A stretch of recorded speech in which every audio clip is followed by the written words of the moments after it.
कुणी माझे मित्र होते, कुठे दिल्लीत बसलाय, कुणी कुठं बसलाय, त्यांनी कुठलं जर्मनीचं हे औषध आहे बाबा, हे नागपूरवाल्यानं सांगितलं, हे काळे आहेत, हे काढू असतात, कारल्याचा रस, ह्याचा रस, ते सगळं खात बसलो.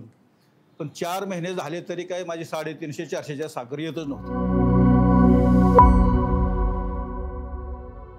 इंडियन आर्मीमध्ये आर्मी एव्हिएशन ब्रांचला मी 28 वर्षे ॲक्टिव्ह सर्व्हिस केलेली आहे. सर्व्हिस करून मी 2011मध्ये रिटायर झालो होतो. 11 जानेवारीला झालो होतो. त्यानंतर एक 8-9 वर्ष मी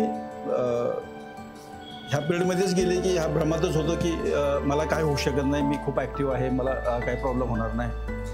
परंतु सरांनी सांगितलं तसं 2019ला कोरोनाच्या जस्ट अगोदरच्या पिरियडमध्ये माझे थोडे चेंजेस व्हायला लागले. म्हणजे मला एकदम अचानक भूक खूप लागायची, तहान खूप लागायची. 3-3, 4-4 वेळा म्हटलं जेवायचो, भरपूर जेवायचो. बाकी डायजेशनची काही प्रॉब्लेम नाही, पण भूक भरपूर लागते. पण असं काही वजन वगैरे वाढलं नव्हतं, पण तहान खूप लागायची. त्याच्यामुळं वाटायचं की आपल्याला काहीतरी. आणि रात्रीचं 4-4, 5-5 वेळा पाणी प्यायचं म्हणजे काहीतरी गडबड आहे म्हटलं. माझी फॅमिली डॉक्टर होते नाशिकला, त्यांना मी फोन केला, असं मला थोडेसे तहान खूप लागते वगैरे, काय त्यासाठी काही प्रॉब्लेम असेल का? ते म्हणजे तुझे साखर वगैरे चेक करून डायबिटीजची. नाही डायबिटीज मला काय होणार नाही म्हटलं, मला कशी काय होईल, ॲक्टिव्ह आहे मी एवढा. नाही तरी चेक कर म्हणे. चेक करायसाठी मी पुन्हा एकदा रँडमली चेक केली तर मला ती 850 आली होती. त्याला म्हणजे 850. मला काही एवढी आयडिया नव्हती की किती असली पाहिजे. 850 वगैरे नसते म्हणे कोणाचे.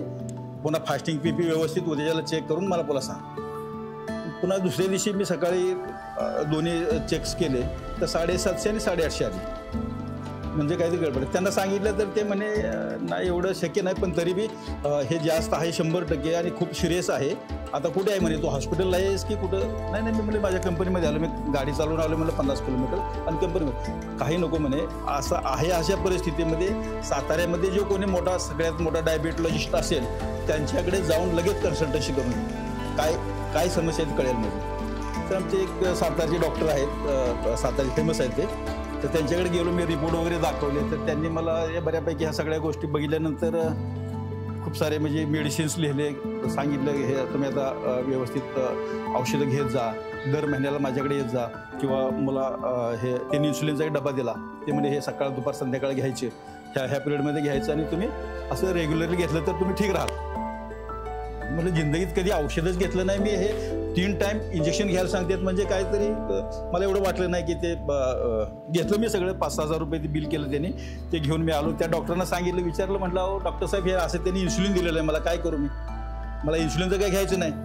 तर त्यांनी सांगितलं की नाही औषध गोळ्या घेच, इन्सुलिन घ्यावंच लागेल. 400-500च्या वरची साखर हे कधी अतिशय खतरनाक आहे.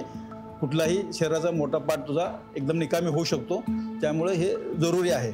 पण तरीसुद्धा म्हटलं मी काय घेणार नाही, अजून काय औषधं असतील तर सांगा, मी थोडं काही दिवस घेऊ शकतो.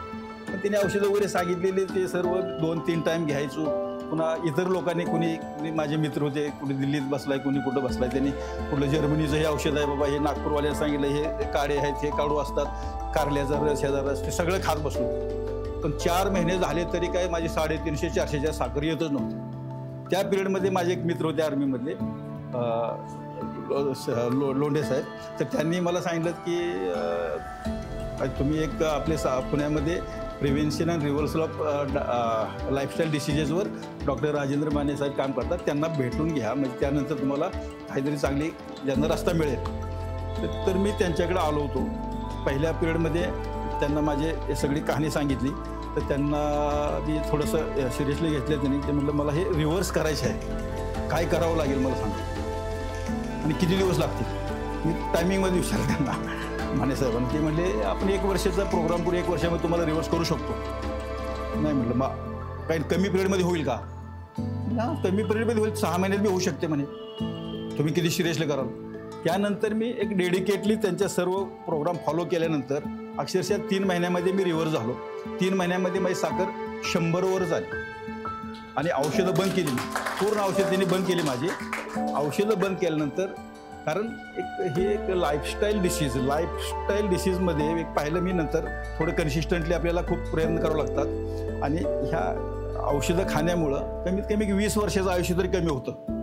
म्हणजे जसं मी एक माणसाला 100 वर्षाचं आयुष्य दिलं तर मी 80 वर्षात गेलो असतो. पण आता मला कॉन्फिडन्स आहे, मी 60 वर्षाचा असलो तरी मी 100 वर्ष जगू शकतो. कारण आपण आपली लाईफस्टाईल बदलली आहे आणि त्याच्यावर फोकस केलेला आहे. जसं भूषण सर सांगतात कायम की आपण जर खाऊन जर कुठली गोष्ट बिघडवलेली आहे तर ते खाऊनच ठीक केली पाहिजे, योग्य गोष्टी खाऊन ठीक केली पाहिजे. आणि ह्या गोष्टीसाठी आपल्याला एक कन्सिस्टन्सी लागते. वजन कमी करणं म्हणजे वजन कमी करणं नाही, तुमचे फॅट कमी करणं जरुरी आहे.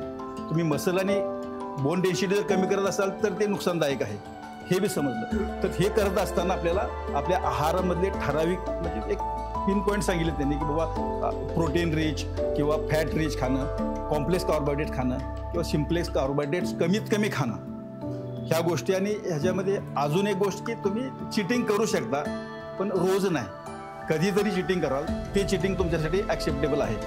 आणि अजून त्यांची एक गोष्ट सांगतो की त्यांनी सांगितलं मीटर तुमच्या हातात आहे, तो मीटर तुम्हाला कळला पाहिजे किती फिरवायचा, कधी फिरवला, पुढं गेलाय का मागे गेलाय, तो तुम्ही ॲडजस्ट करता आला पाहिजे. आणि ह्या सगळ्यांच्या जोडीला माने सरांचे जे बरेचसे त्यांनी एक पॉझिटिव्हनेस काय असते की त्यांच्यावर 2 मिनटं बोलायला लागलो ना तुम्ही तेव्हा समजून जाता की बाबा हा पॉझिटिव्हनेस काय असते हे ह्या व्यक्तीशी बोललं पाहिजे तुम्हाला.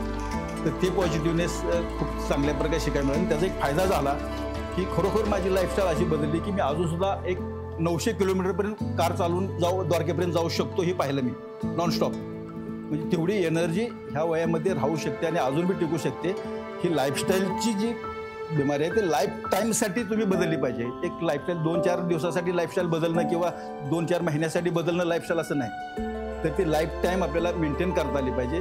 त्यांनी अजून एक गोष्ट सांगितली होती की तुमचे पॅराडिम्स, तुमचे जे सवयी ज्या आहेत त्या बदलण्यासाठी तुम्हाला एक ठराविक पिरियड द्यावा लागतो. 2 दिवस तुम्ही एक्सरसाइज केला, योग प्राणायाम केला तर तसं होणार नाही. ते कमीत कमी 21 दिवस तुम्ही ते कंटिन्युअस केलं तर तुमचं एक रुटीन बसेल. आणि पुन्हा 3 महिने तुम्ही कंटिन्यू केलं तर तुम्हाला ते आवडायला लागेल, तुम्हाला ते त्याची एक अट्रॅक्शन वाटेल की तुम्ही आता कंटिन्यू करू शकतो. आणि अक्षरशः मी खरोखर सकाळी 5ला उठतो, रात्री 10 वाजेपर्यंत एक माझं रुटीन जे आहे त्यात मला कुठेही स्टॉपेज लागत नाही आणि ते पूर्णपणे एक सर्कलमध्ये बरोबर बनत असतं. आणि त्याचा एक मला फायदा झाला की आज मी एक खूप एनर्जेटिक महसूस करतो. कधीही मला त्यांनी कुणीही फोन केला तरी मी त्याच्या वेळेला त्यांना एक पॉझिटिव्ह रिस्पॉन्स देतो. आज तुम्ही एक जे मिशन डिम्बाबद्दल बोलाला त्याबद्दल आमचं पूर्णपणे सहयोग असेल आणि तुमच्या कोणत्याही गोष्टीसाठी तुम्ही आम्हाला सांगाल त्यासाठी आम्ही उभे राहायला तयार आहे. तुम्ही कुठेही मला दिल्लीत जाऊन तुम्हाला एक कार्यक्रम करायचा आहे तरी आम्ही तयार आहे, काही प्रॉब्लेम नाही. धन्यवाद.